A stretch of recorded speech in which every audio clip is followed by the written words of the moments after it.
Some people call Moringa a miracle tree. It's drought tolerant, grows incredibly fast, and the leaves are often described as one of the most nutritious foods on the planet. Last week, some friends gave me a bag full of Moringa seeds. So naturally, I started wondering, what's the fastest way to grow one? Today we're putting 5 different germination methods to the test. Alright, let's go see. Now, if you never heard of a Moringa before, you're not alone. I hadn't paid much attention to it either, until recently. But the more I read about it, the more interesting it became.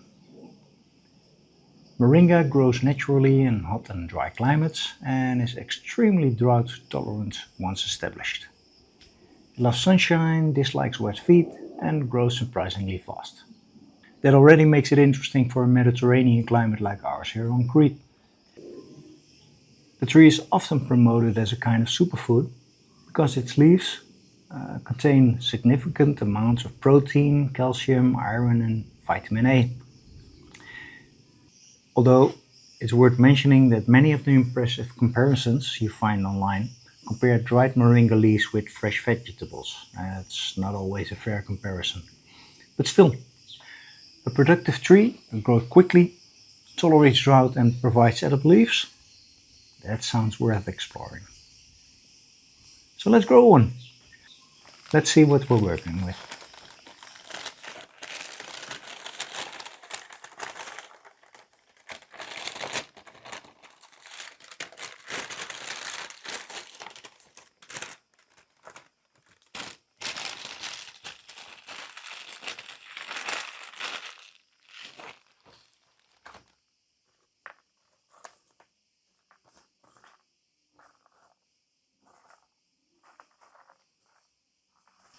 Looks like we have 25 seeds.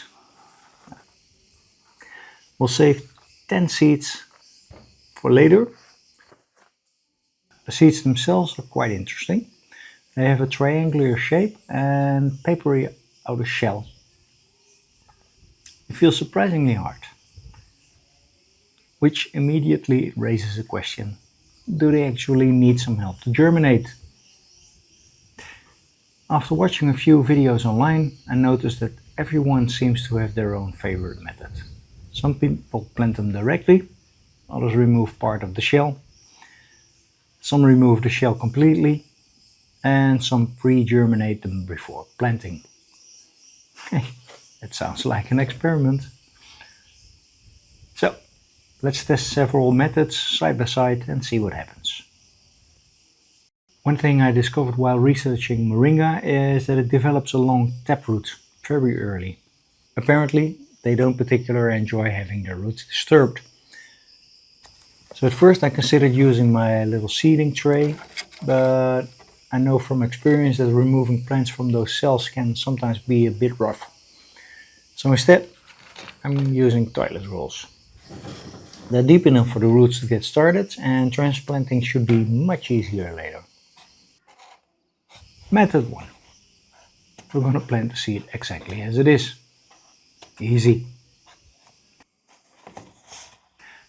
Method 2. We will open the tip slightly and plant it with the opening facing upward.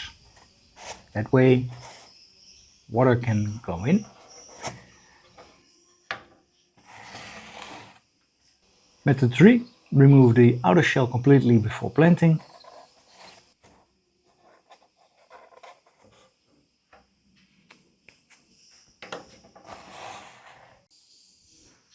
Method 4. Pre-germinate the seed in a moist paper towel. And finally method 5. Remove the shell first and then pre-germinate it in a moist paper towel. For the growing medium, I'm keeping things simple. Just regular potting soil straight from the bag. No special mixes, no fertilizers. At this stage, the seed already contains everything it needs to start growing. The potting mix, it contains some nutrients as well, so there's no reason to feed them yet.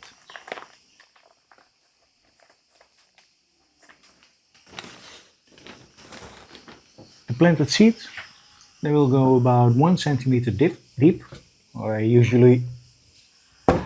my finger. And nothing fancy, just enough soil to cover them.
The pre-germination group will go into moist paper towels and plastic bags.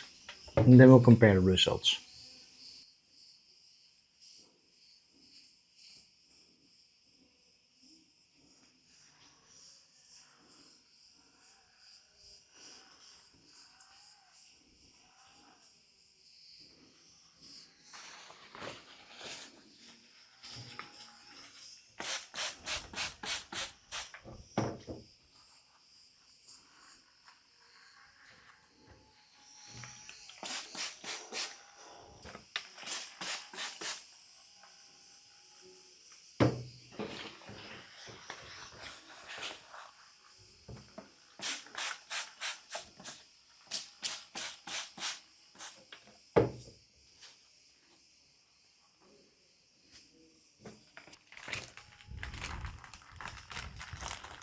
We'll use the same growing conditions for all of them and see which one wake up first.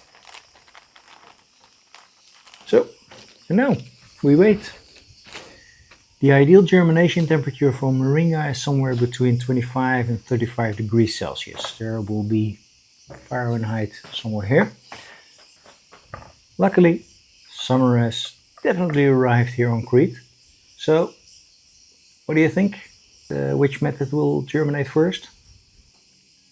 Leave your guess in the comments.